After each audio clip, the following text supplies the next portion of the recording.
ಕಾಂಗ್ರೆಸ್ ಸರ್ಕಾರಕ್ಕೆ ಸಿದ್ದರಾಮಯ್ಯರಿಗೆ ಸರ್ಕಾರಕ್ಕೆ ನಾಚಿಕೆ ಆಗಬೇಕು. ಈ ರೀತಿಯ ವೈಫಲ್ಯ ಆದ ನಂತರ ಇವತ್ತು ಈ ಪೊಲೀಸ್ ಇಲಾಖೆ ಎಲ್ಲರನ್ನ ದಂಡನೆ ಮಾಡುವಂತ ಕೆಲಸ ಮಾಡಿದೆ. ಬೆಂಗಳೂರಲ್ಲಿ ಆದ ರೀತಿಯ ಇಲ್ಲಿಯ ಪೊಲೀಸ್ ಇಲಾಖೆಗೆ ಕೂಡ ಈ ಕಾಂಗ್ರೆಸ್ ಸರ್ಕಾರ ಮಾಡ್ತದೆ ಅನ್ನೋದಕ್ಕೆ ಒಂದು ದೊಡ್ಡ ಉದಾಹರಣೆ ಬೆಂಗಳೂರಲ್ಲಿ ತೋರಿಸಿಕೊಟ್ಟಿದ್ದಾರೆ. ಸಿದ್ದರಾಮಯ್ಯರು ರಾಜೀನಾಮೆ ಕೊಡಬೇಕು, DK ಶಿವಕುಮಾರ್ ರಾಜೀನಾಮೆ ಕೊಡಬೇಕು, ಪರಮೇಶ್ವರ್ ರಾಜೀನಾಮೆ ಕೊಡಬೇಕು. बोलो भारत माता की ಒಂದು ಯುವಕನ ತಂದೆ ಹೇಳ್ತಾರೆ, ನನ್ನ ಮನೆಯಲ್ಲಿ ಆದ ಘಟನೆ ಕಣ್ಣೀರಾಗ್ತಾ, ಇದೇ ಘಟನೆ ನಿಮ್ಮ ಮನೆಯಲ್ಲಿ ಆಗುವಾಗ ನಿಮಗೆ ಬುದ್ಧಿ ಬರುತ್ತೆ. RCB ಕಪ್ ಗೆದ್ದಿದೆ, ಇಡೀ ಜನರು ಬೆಂಗಳೂರಿನವರು ಬನ್ನಿ ಆಮಂತ್ರಣವನ್ನ ಕೊಟ್ಟು ಬೆಂಗಳೂರಿನ ಜನತೆ ಭಾಗವಹಿಸಿದ ನಂತರ ಅವರಿಗೆ ನೀವು ಕೊಟ್ಟದ್ದೇನು ಅಂತ ಪ್ರಶ್ನೆ ಕೇಳಿದಾಗ 16 ಕಡೆಗಳಲ್ಲಿ ಆ ಕಾರ್ಯಕ್ರಮದಲ್ಲಿ ಲಾಠಿ ಚಾರ್ಜ್ ಮಾಡಿದ್ರಿ.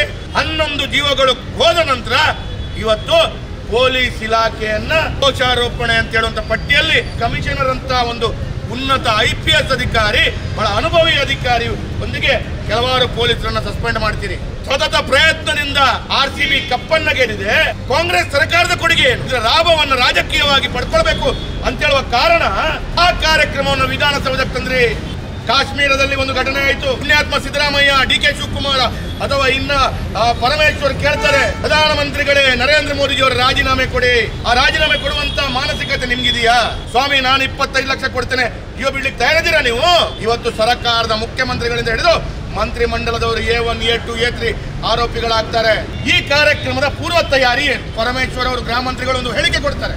ಮೆಟ್ರೋದಲ್ಲಿ ಗಿನ್ನಿಸ್ ವರ್ಲ್ಡ್ ರೆಕಾರ್ಡ್ ದಾಖಲೆಯ ರೆವೆನ್ಯೂ ಸಂಗ್ರಹ ಆಗಿದೆ ಅಂತ ಹೇಳ್ತಾರೆ ಅವರು ಪುಣ್ಯಾತ್ಮರು. ಪೊಲೀಸ್ ಇಲಾಖೆ, ಪೊಲೀಸ್ ಬಂಧುಗಳು, ನೀವು ಹಾಕಿದ್ದು ಗಂಡ ಬೇರುಂಡ ಹೌದು ಅಂತೇಳಿ ಆದ್ರೆ ಹಾಕಿ A1, A2, A3. ಇಲ್ಲದಿದ್ರೆ ಆ ಗಂಡ ಬೇರುಂಡ ತೆಗೊಳ್ಳಿ, ಇನ್ಯಾವುದೋ ಒಂದು ಗುಬ್ಬಚ್ಚಿಯೋ ಕಾಗೆಯೋ ಪಕ್ಷಿ ಹಾಕೊಳ್ಳಿ ನೀವು.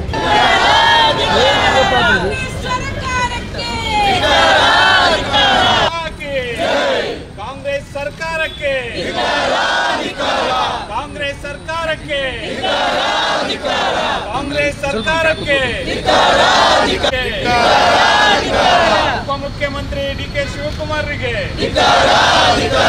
ಉಪಮುಖ್ಯಮಂತ್ರಿ DK ಶಿವಕುಮಾರ್, ಪರಮೇಶ್ವರ್ಗೆ, ಕಾಂಗ್ರೆಸ್ ಸರ್ಕಾರಕ್ಕೆ, ಕಾಂಗ್ರೆಸ್ ಸರ್ಕಾರದ ವತಿಯಿಂದ ಇವತ್ತು ಈ ಒಂದು ನಡೆಯುವಂತ ಪ್ರತಿಭಟನಾ ಸಭೆಯಲ್ಲಿ ನಮ್ಮೆಲ್ಲ 2 ತಿಂಗಳಿಂದ ಬೇರೆ ಬೇರೆ ರೀತಿಯ ಅಹಿತಕರ ಘಟನೆ ಆಗುವುದರ ಮುಖಾಂತರ ಈ ಜಿಲ್ಲೆಯಲ್ಲಿ ನಿರಂತರವಾಗಿ ಒಂದು ಆಡಳಿತ ಮಾಡುವಂತ ಕಾಂಗ್ರೆಸ್ ಸರ್ಕಾರ, ಅದರಲ್ಲಿ ಮುಖ್ಯಮಂತ್ರಿ ಆದಿಯಾಗಿ ಎಲ್ಲ ಮಂತ್ರಿಗಳು ಸಮೇತ ಇಲ್ಲಿಗೆ ಯಾರು ನಿಯೋಗ ಬರ್ತಾರೆ ಅವರೆಲ್ಲ ದಕ್ಷಿಣ ಕನ್ನಡ ಜಿಲ್ಲೆ ಮಾತ್ರ ಅಶಾಂತಿಯ ವ್ಯವಸ್ಥೆ ಸರಿ ಮಾಡ್ಲಿಕ್ಕೆ ಆಗ್ತದೆ. ಕಾನೂನು ಸುವ್ಯವಸ್ಥೆಯನ್ನ ಕಾಪಾಡುವಲ್ಲಿ ರಾಜ್ಯ ಸರ್ಕಾರ ವೈಫಲ್ಯ ಆಗಿದೆ. ಅಹಿತಕರ ಘಟನೆ ನೋಡಿದ್ರೆ ಈ ಒಂದು ರಾಜ್ಯ ಸರ್ಕಾರ ಈ ರಾಜ್ಯದಲ್ಲಿ ಶಾಂತಿ ಸುವ್ಯವಸ್ಥೆಯನ್ನು ತರಲಿಕ್ಕೆ ಯಾವುದೇ ರೀತಿಯ ತಾಕತ್ತಿಲ್ಲದ ರಾಜ್ಯ ಸರ್ಕಾರ ಕಾಲ್ತುಳಿತಗೊಳಗಾಗಿ ಆ ದುರ್ಮರಣ ಆದಂಥ ಸಂದರ್ಭದಲ್ಲಿ ಯೋಚನೆ ಮಾಡಬಹುದು ಯಾವ ರೀತಿ ಆಡಳಿತ ಈ ರಾಜ್ಯದಲ್ಲಿ ಕಾಂಗ್ರೆಸ್ ಸರ್ಕಾರವನ್ನು ಮುನ್ನಡೆಸ್ತಾ ಇದ್ದಾರೆ ಎನ್ನುವುದನ್ನು ನಾವು ನೋಡಬಹುದು. ನನಗೆ ಅನಿಸೋದು ಆ RCB ಗೆದ್ದ ತಕ್ಷಣ ಸ್ವಾಭಾವಿಕವಾಗಿ ಹಿಡ್ಕೊಳ್ಳಿಕ್ಕೆ ಕೂಡ ಅಷ್ಟು ಆತುರ ಇರಲಿಲ್ಲ, ಯಾಕೆಂದರೆ ಅದು ನಮ್ಮ ಕೈಯಲ್ಲಿ ಇರ್ತದೆ ಅಂತ ಅವರಿಗೆ ಗೊತ್ತಿತ್ತು. ಆದರೆ DK ಶಿವಕುಮಾರ್ಗೆ ಅಥವಾ ಸಿದ್ದರಾಮಯ್ಯರಿಗೆ ಎಷ್ಟು ಆತುರ ಅಂದರೆ ಅದನ್ನು ಎಷ್ಟು ಬೇಗ ಒಂದ್ಸಲ ಮುಟ್ಟಿ ನೋಡುವುದು ಅಂತ ಅವರಿಗೆ ಆಸೆ ಆಗಿ ಅದನ್ನು ಮುಟ್ಟುವ ಒಂದು ಆತುರದಲ್ಲಿ ಇಡೀ ರಾಜ್ಯದ 11 ಜನರನ್ನು ಬಲಿ ತಗೊಂಡು ನನಗೆ ಅನಿಸೋದು ಅವರಿಗೆ ಸನ್ಮಾನ ಮಾಡಬೇಕು, ಈ ಕ್ರಿಕೆಟ್ಗೆ ಗೌರವ ಕೊಡಬೇಕು, ಅಥವಾ ಎಲ್ಲ ಜನರನ್ನ ಸಮಾಧಾನದಲ್ಲಿ ತಗೊಂಡು ಆ ಥರದ ಯೋಚನೆ ಇದ್ರೆ ತುರಿಯಲ್ಲಿ ಒಂದು ದಿನದಲ್ಲಿ ಕಾರ್ಯಕ್ರಮ ಮಾಡಲಿಕ್ಕೆ ಸಾಧ್ಯ ಆಗುವುದಿಲ್ಲ ಎನ್ನುವ ಮಾತನ್ನ ಪೊಲೀಸ್ ಇಲಾಖೆ ಹೇಳಿದ ನಂತರ ಕೂಡ ಸರ್ಕಾರ ನಾವ ಎನ್ನುವ ರೀತಿಯಲ್ಲಿ ಸಿದ್ದರಾಮಯ್ಯರು ಡೈಲಾಗ್ ಹೊಡೆದು ಈ ಕಾರ್ಯಕ್ರಮವನ್ನು ಮಾಡಲಿಕ್ಕೆ ಅನುಮತಿಯನ್ನು ಕೊಟ್ಟರು. ಈಗ ಪೊಲೀಸ್ ಇಲಾಖೆಯನ್ನು ದಂಡನೆ ಮಾಡ್ತಾ ಇದ್ದಾರೆ.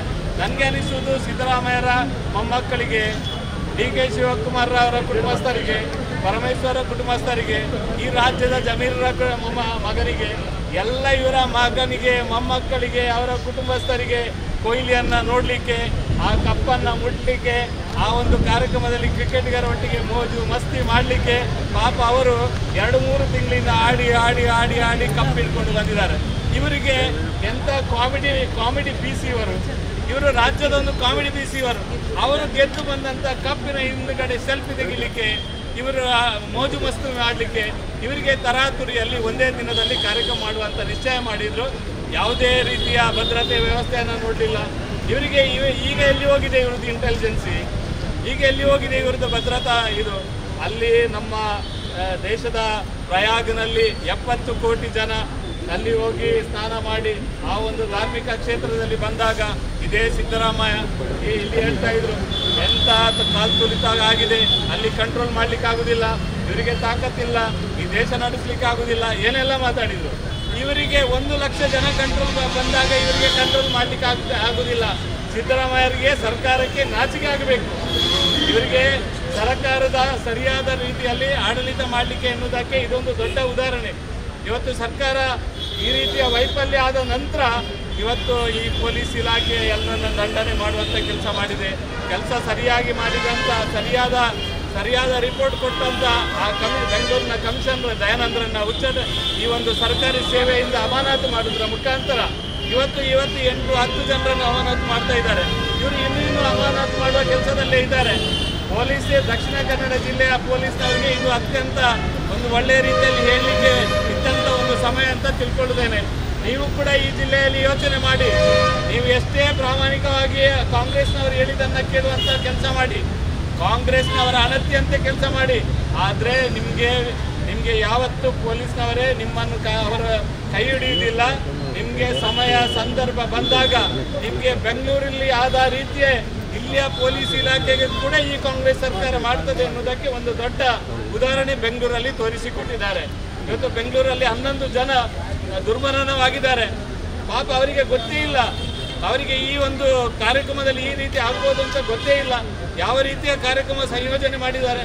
ಇವರು ಚಿನ್ನಸ್ವಾಮಿ ಸ್ಟೇಡಿಯಂ ಅಲ್ಲಿ ಮಾಡುವುದನ್ನು ಬಿಟ್ಟು ಈ ರಾಜ್ಯದ ರಾಜಧಾನಿ ದೇಗುಲದಂತಿರುವಂತಹ ವಿಧಾನಸೌಧದ ಎದುರುಗಡೆ ದುರ್ಮರಣಕ್ಕೆ ಒಂದು ಕಾರಣಕರ್ತರಾಗಿರುವಂಥ ರಾಜ್ಯ ಸರ್ಕಾರ ಇನ್ನು ಸುಮ್ಮನೆ ಆ ಪೊಲೀಸ್ನವರನ್ನ ಅಮಾನತು ಮಾಡುವುದಲ್ಲ, ಮೊದಲು ಸಿದ್ದರಾಮಯ್ಯರು ರಾಜೀನಾಮೆ ಕೊಡಬೇಕು, DK ಶಿವಕುಮಾರ್ ರಾಜೀನಾಮೆ ಕೊಡಬೇಕು, ಈ ಕಾನೂನು ಸುವ್ಯವಸ್ಥೆಯನ್ನು ಕಾಪಾಡಲಿಕ್ಕೆ ಆಗದಂತ ಪರಮೇಶ್ವರ್ ರಾಜೀನಾಮೆ ಕೊಡಬೇಕು.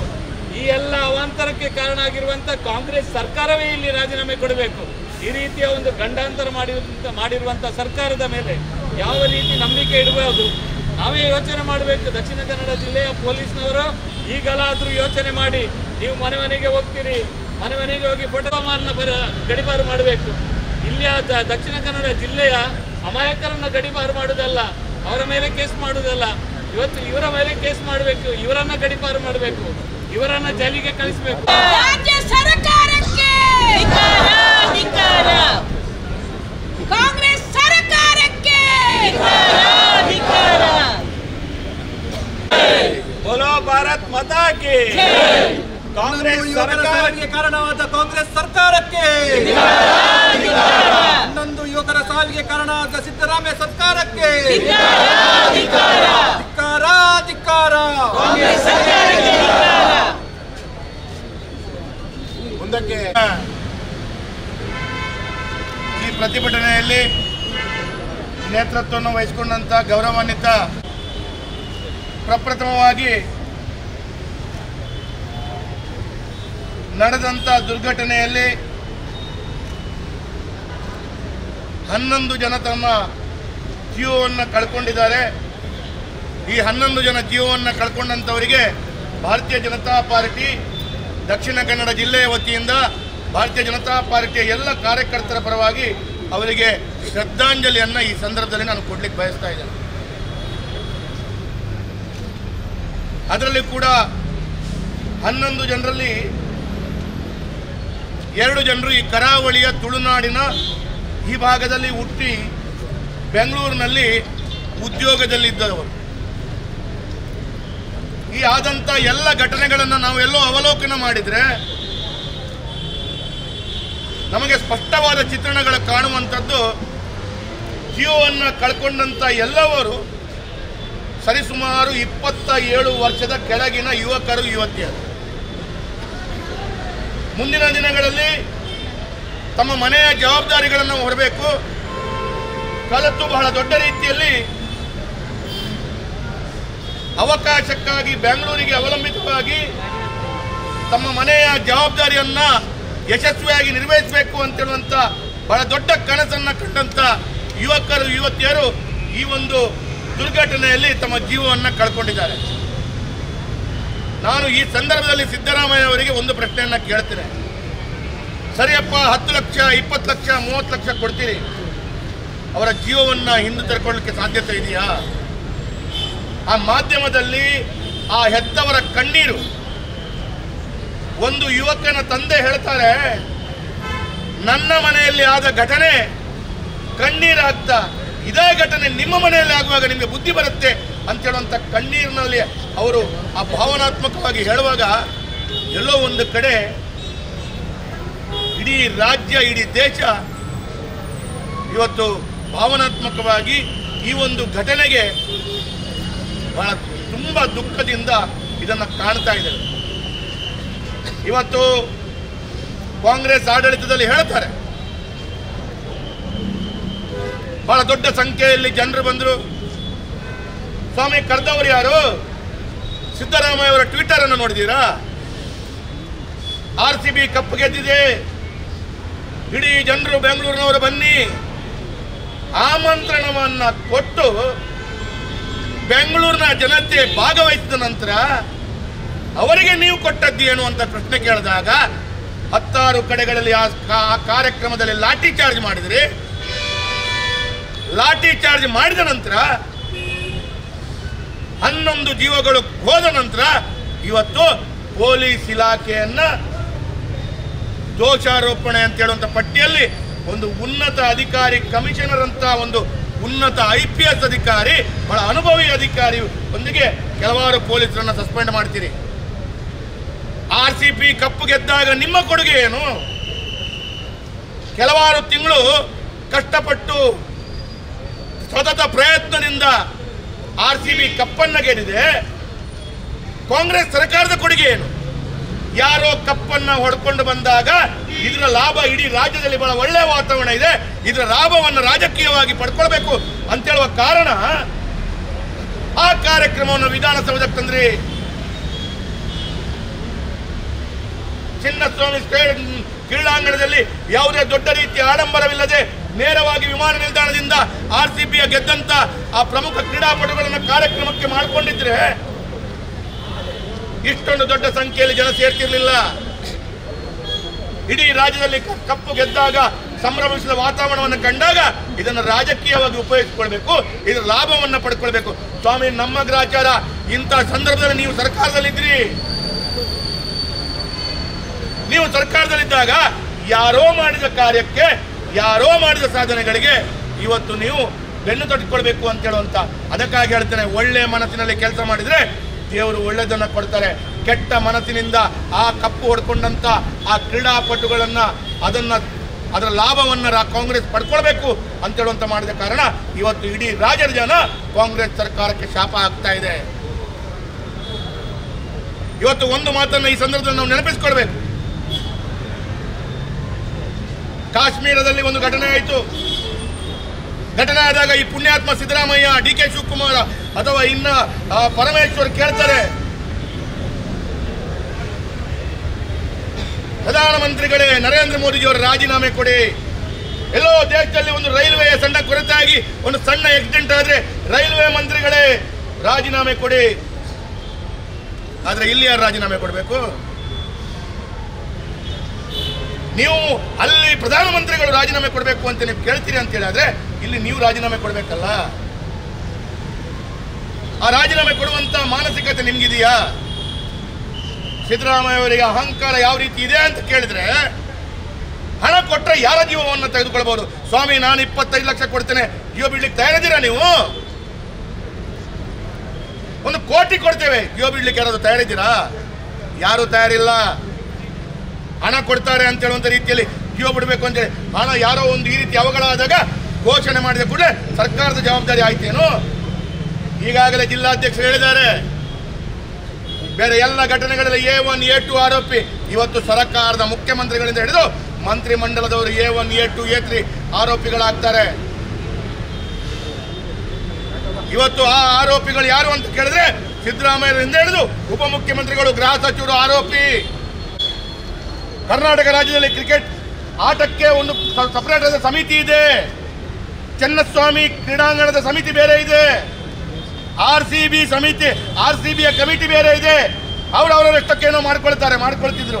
ಇದು ಸರ್ಕಾರ ಲಾಭ ಪಡ್ಕೊಳ್ಬೇಕು ಅಂತ ಹೇಳೋ ಕಾರಣ ಮಾಡಿದಂತ ಕಾರ್ಯಕ್ರಮ ಇವತ್ತು ವಿಧಾನಸೌಧದ ಮೇಲೆ ಕರೆದು ಬಹಳ ದೊಡ್ಡ ರೀತಿಯಲ್ಲಿ, ಅದರಲ್ಲಿ ಕೂಡ ಬಹಳ ದುಃಖ ಆಗ್ತದೆ. ಎಲ್ಲೋ ಒಂದು ಕಡೆ ಹೋಗಿ ಆ ಮನೆಯ ಮಂದಿಗಳು ಕಣ್ಣೀರು ಹಾಕ್ತಿರುವಂತ ಸಂದರ್ಭದಲ್ಲಿ ನೀವು ಕಣ್ಣೀರು ಹಾಕ್ತೀರ. ಇವತ್ತು ನೀವು ಕಣ್ಣೀರು ಹಾಕಿ ಇವತ್ತು ಒಂದು ಅವರೊಂದಿಗೆ ನಾವು ಇದ್ದೇವೆ ಅಂತೇಳಿ ತೋರಿಸಿಕೊಡುವಂತ ನಾಟಕ ಇವತ್ತು ನೀವು ಹಾಕ್ತಾ ಇದ್ದೀರಾ. ಇವತ್ತು ಈ ಒಂದು ಸಂದರ್ಭದಲ್ಲಿ ನೀವು ಮಾಡಿದ ತಪ್ಪಿಗಾಗಿ ಪೊಲೀಸ್ ಇಲಾಖೆಯನ್ನ ಇವತ್ತು ನೀವು ಕ್ರಮ ವಹಿಸಿಕೊಳ್ತಾ ಇದ್ದೀರಿ. ನಾನು ಒಂದು ಮಾತನ್ನ ಇವತ್ತು ಈ ಸಂದರ್ಭದಲ್ಲಿ ಒಂದು ಶಾಸಕನಾಗಿ ಕೇಳಬೇಕು. ಈ ಕಾರ್ಯಕ್ರಮದ ಪೂರ್ವ ತಯಾರಿ ಏನು? ಯಾವ ಪೂರ್ವ ಸಿದ್ಧತೆಯನ್ನು ಮಾಡಿಕೊಂಡಿದ್ದೀರಾ? ಪೂರ್ವ ಸಿದ್ಧತೆ ಮಾಡಿದ್ದು ಹೌದು ಅಂತೇಳಿ ಆದ್ರೆ ಪ್ರಾರಂಭದಲ್ಲಿ ನೀವು ಆ ಕಂಠೀರವ ಕ್ರೀಡಾಂಗಣಕ್ಕೆ ಜನರಿಗೆ ಬರ್ಲಿಕ್ಕೆ ಹೇಳ್ತೀರಾ, ತದನಂತರ ಪಾಸ್ ಅಂತ ಹೇಳ್ತೀರಾ, ತದನಂತರ ಉಚಿತ ಅಂತ ಹೇಳ್ತೀರಾ. ನಿಮಗೆ ಏನು ಅಂತ ಹೇಳೋದು ನಿಮಗೇ ಗೊತ್ತಿಲ್ಲದೆ ಜನರನ್ನ ಒಟ್ಟಾರೆಯಾಗಿ ಗೊಂದಲಮಯ ವಾತಾವರಣದಲ್ಲಿ ಮಾಡಿಟ್ರಿ. ಅದನಂತರ ನಾಚಿಕೆ ಆಗಬೇಕು. ಪರಮೇಶ್ವರ್ ಅವರು ಗೃಹ ಮಂತ್ರಿಗಳು ಒಂದು ಹೇಳಿಕೆ ಕೊಡ್ತಾರೆ, ಮೆಟ್ರೋದಲ್ಲಿ ಗಿನ್ನಿಸ್ ವರ್ಲ್ಡ್ ರೆಕಾರ್ಡ್ ದಾಖಲೆಯ ರೆವೆನ್ಯೂ ಸಂಗ್ರಹ ಆಗಿದೆ ಅಂತ ಹೇಳ್ತಾರೆ ಅವರು ಪುಣ್ಯಾತ್ಮರು. ಇಲ್ಲಿ 11 ಜೀವವನ್ನು ಕಳ್ಕೊಂಡಿದ್ದೇವೆ. ಅವ್ರು ಹೇಳ್ತಾರೆ ಮೆಟ್ರೋದಲ್ಲಿ ಇಡೀ ಭಾರತದ ಈ ಸಲದ ಕರ್ನಾಟಕದ ಮೆಟ್ರೋದಲ್ಲಿ ನಿನ್ನೆ ಆದಂತ ಆದಾಯ ಇದೊಂದು ಬಹಳ ಬೃಹತ್ ದಾಖಲೆ ಅಂತ ಹೇಳ್ತಾರೆ. ಸ್ವಾಮಿ, ನೀವು ದಾಖಲೆಗೆ ಯಾರೋ 11 ಜನ ಜೀವ ತೆಗಿಬೇಕಿತ್ತ? ಇವತ್ತು ನಾನು ಒಂದು ಮಾತನ್ನು ಹೇಳ್ತೇನೆ.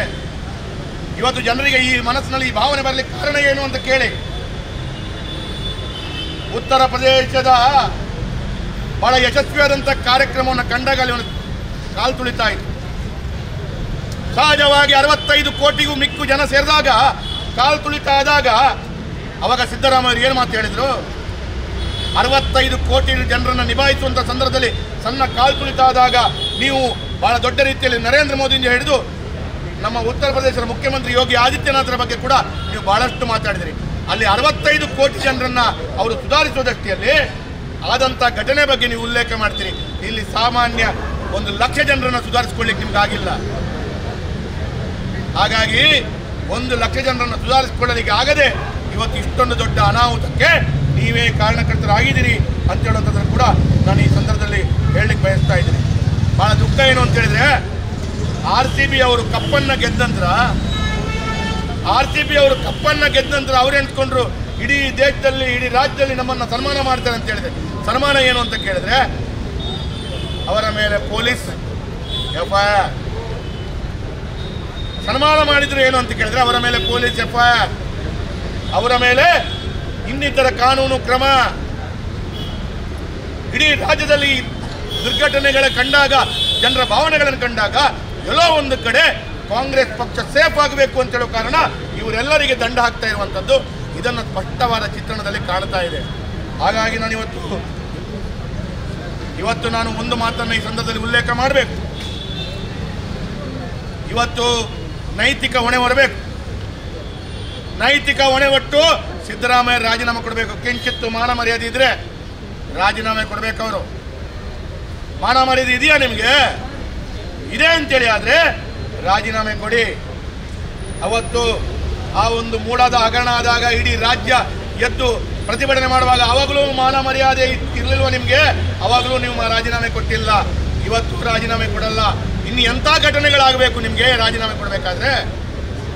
ಹಾಗಾಗಿ ಸಿದ್ದರಾಮಯ್ಯವರೇ, ನಿಮ್ಮ ಸರ್ಕಾರ ಸಂಪೂರ್ಣ ವಿಫಲ ಆಗಿದೆ. ವಿಧಾನಸೌಧಕ್ಕೆ ತಂದು ಈ ಕಾರ್ಯಕ್ರಮವನ್ನು ತಪ್ಪು ಹಾದಿಯಲ್ಲಿ ಕರ್ಕೊಂಡು ಈ ಒಂದು ಕಾರ್ಯಕ್ರಮವನ್ನು ಸರ್ಕಾರವಾಗಿ ಯಶಸ್ವಿ ನಿರ್ವಹಿಸಲಿಕ್ಕಾಗದಂಥ ರೀತಿಯಲ್ಲಿ ಕಳೆದ 18 ವರ್ಷಗಳಿಂದ ಕಪ್ಪು ಗೆಲ್ಲಬೇಕು ಅಂತ ಹೇಳುವಂಥ ಭಾವನೆ ಇದ್ದಂಥ ಕರ್ನಾಟಕದ ಜನರು ಬಹಳ ಉತ್ಸಾಹದಲ್ಲಿ ಇಡೀ ರಾಜ್ಯದ ಎಲ್ಲ ಕಡೆಗಳಲ್ಲಿ ವಿಜಯೋತ್ಸವದ ರೀತಿಯಲ್ಲಿ ಆ ರಾತ್ರಿಯ ಕಾರ್ಯಕ್ರಮದಲ್ಲಿ ಪಟಾಕಿ ಸಿಡಿಸಿ ಸಂಭ್ರಮಿಸಿದರು. ರಾಜ್ಯದ ಜನರ ಭಾವನೆಗಳು ಯಾವ ರೀತಿ ಇದೆ ಅಂತೇಳಿ ತಿಳ್ಕೊಂಡು ಇದನ್ನು ಮೈಗೆತ್ತಿಕೊಂಡು ಇವತ್ತು ಈ ರೀತಿಯ ಪರಿಸ್ಥಿತಿ ಮಾಡಿಕೊಂಡು ಇವತ್ತು 11 ಜನರು ಅಮಾಯಕರು ಅಂತ ಹೇಳಿದ್ರೆ ಅವರ ಪರಿಸ್ಥಿತಿ ಯಾವ ರೀತಿಯಲ್ಲಿ ಇದೆ, ಅವರ ಮನೆಯ ಕುಟುಂಬದ ಪರಿಸ್ಥಿತಿ ಯಾವ ರೀತಿ ಇದೆ, ಅವರ ಆರ್ಥಿಕ ಪರಿಸ್ಥಿತಿ ಯಾವ ರೀತಿ ಇದೆ. ಇನ್ನೊಬ್ರು ಹೇಳ್ತಾರೆ ನನ್ನ ಹತ್ರ ಸಾಕಷ್ಟು ಹಣ ಇದೆ, ಆದರೆ ಅದನ್ನು ತಿನ್ಲಿಕ್ಕೆ ನನ್ನ ಮಗನೇ ಇಲ್ಲ ಅಂತೇಳುವಂಥ ಕಣ್ಣೀರು ಆಗ್ತಾ ಇದ್ದಾರೆ. ಹಾಗಾಗಿ ಇಂಥ ವ್ಯವಸ್ಥೆಗಳಿಗೆ, ಈ ದುರ್ಘಟನೆಗೆ ನೀವೇ ಹೊಣೆ, ನೀವೇ ಇದ್ರ ಜವಾಬ್ದಾರಿ ಅಂತೇಳುವಂಥದ್ದು ಹೇಳ್ತಾ, ಇವತ್ತು ಸರ್ಕಾರದ ತೆವಲಿಗೆ ಅಮಾಯಕರ ಜೀವವನ್ನು ಬಲಿ ತಗೊಂಡಿದ್ದೀರಿ. ಹಾಗಾಗಿ ಇದರ ಶಾಪ 100ಕ್ಕೆ 100.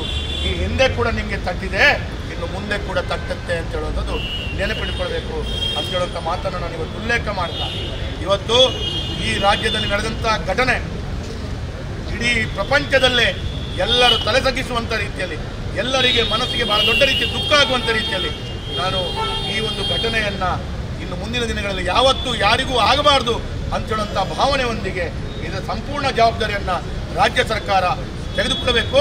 ರಾಜ್ಯ ಸರ್ಕಾರ ತೆಗೆದುಕೊಂಡು ಸಿದ್ದರಾಮಯ್ಯ ಮತ್ತು DK ಶಿವಕುಮಾರ್ ಮತ್ತು ಹೋಮ್ ಮಿನಿಸ್ಟರ್ ಮೇಲೆ A1, A2, A3 ನೀವು FIR-ನಲ್ಲಿ ಸೇರಿಸಬೇಕು, ಹಾಕಬೇಕು ಅವರ ಮೇಲೆ FIR. ನೀವೇ ಕರೆದದ್ದು ಬನ್ನಿ ಅಂತೇಳಿ ಟ್ವಿಟರ್ನಲ್ಲಿ. ಮತ್ತು ಇವತ್ತು ಅವರು ಪ್ರಿಯಾಂಕಾ ಖರ್ಗೆ ಹೇಳ್ತಾರೆ ಸಾವಿರಾರು ಜನರು ಮಾತ್ರ ಮನೆ. ಪೊಲೀಸ್ ಇಲಾಖೆ ಹೇಳಿದೆ ಈ ರೀತಿಯ ಬಹಳ ದೊಡ್ಡ ಕಾರ್ಯಕ್ರಮ ಆದರೆ ಅನಾಹುತ ಆಗುತ್ತೆ, ಬೇಡ ಅಂತ ಹೇಳಿದೆ. ಪೊಲೀಸ್ನವರ ಸಲಹೆಯನ್ನು ಧಿಕ್ಕರಿಸಿ ನೀವು ಆ ಸರ್ಕಾರ, ನಾವು ಆ ಸರ್ಕಾರ, ನಾನಾ ಅಂತೇಳಿ ಪೊಲೀಸರಿಗೆ ಧಿಕ್ಕರಿಸಿ ಇವತ್ತು ಪೊಲೀಸರಿಗೆ, ನಾನು ಇಲ್ಲಿರುವಂಥ ಪೊಲೀಸ್ ಬಂಧುಗಳಿಗೆ ಹೇಳ್ತೀನಿ, ನೀವು ವಿಡಿಯೋ ಹೊಡೀರಿ, ಫೋಟೋ ಹೊಡ್ಕೊಳ್ಳಿ. ನಾಳೆ ನಿಮ್ಮ ಕಷ್ಟಗಳು, ಅದಕ್ಕೆ ನೀವು ಮಾಡುವಂಥ ಅನುಭವಗಳು, ನಿಮಗೆ ಅನುಭವಿಸುವಂಥದ್ದು, ಇದಕ್ಕೆ ಕೂಡ ಸರ್ಕಾರ ನಿಮ್ಮನ್ನೇ ಟಾರ್ಗೆಟ್ ಮಾಡುತ್ತೆ. ನಿಮ್ಮ ಹೆಂಡತಿ ಮಕ್ಕಳು ಕಣ್ಣೀರು ಹೊಡೆಸುವಂಥ ಪರಿಸ್ಥಿತಿ ಸರ್ಕಾರದಲ್ಲಿ ನಿಲ್ಲಿಸುತ್ತೆ. ಪೊಲೀಸ್ ಇಲಾಖೆಗೆ ನಾನು ಹೇಳ್ತೇನೆ, ಸರ್ಕಾರ ಹೇಳುತ್ತಂತ ಯಾವುದು ಮಾಡಬೇಡಿ. ನಿಮ್ಮ ಮನಸ್ಸು ಏನು ನ್ಯಾಯ ಹೇಳುತ್ತೆ ಅದನ್ನು ಮಾಡಿ, ನ್ಯಾಯ ಏನು ಅದನ್ನು ಮಾಡಿ. ಇವತ್ತು ಆ ಒಂದು ಕೆಲವಾರು ಕೇಸ್ಗಳಲ್ಲಿ ರಾತ್ರಿ 12 ಗಂಟೆಗೆ 80 ವರ್ಷದ ಮನೆಯವರ ಮೇಲೆ ನುಗ್ತೀರಿ. ನಿಮಗೆ ಮಾನ ಮರ್ಯಾದೆ ಇಲ್ವಾ? ನಿಮಗೆ ಪೊಲೀಸ್ ಇಲಾಖೆಗೆ ಮಾನ ಮರ್ಯಾದೆ ಇಲ್ವಾ?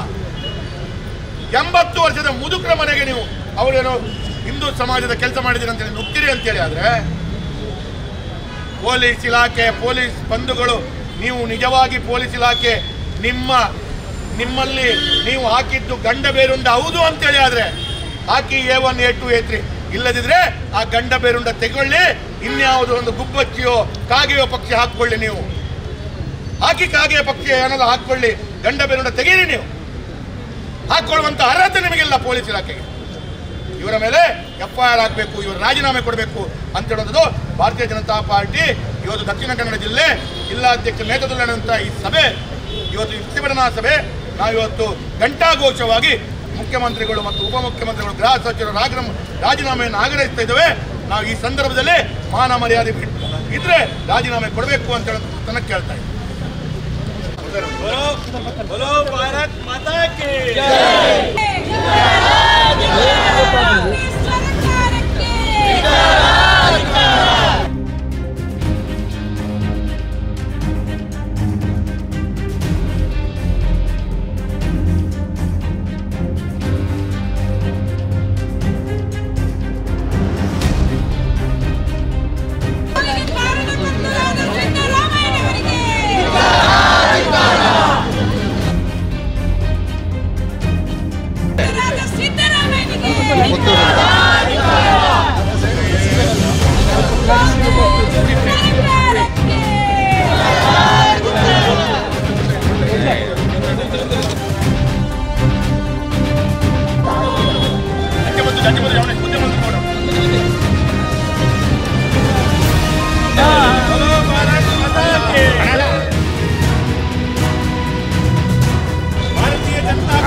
ವಿವೇಕಾನಂದ ಪದವಿ ಪೂರ್ವ ಕಾಲೇಜು, ನೆಹರು ನಗರ, ಪುತ್ತೂರು. ಅನುಭವಿ ಅಧ್ಯಾಪಕ ವೃಂದದಿಂದ ಬೋಧನೆ, ವಿಶಾಲ ಜ್ಞಾನ ಭಂಡಾರವನ್ನ ಹೊತ್ತ ಗ್ರಂಥಾಲಯ, ವಿಶಾಲವಾದ ಪ್ರಯೋಗಾಲಯಗಳು.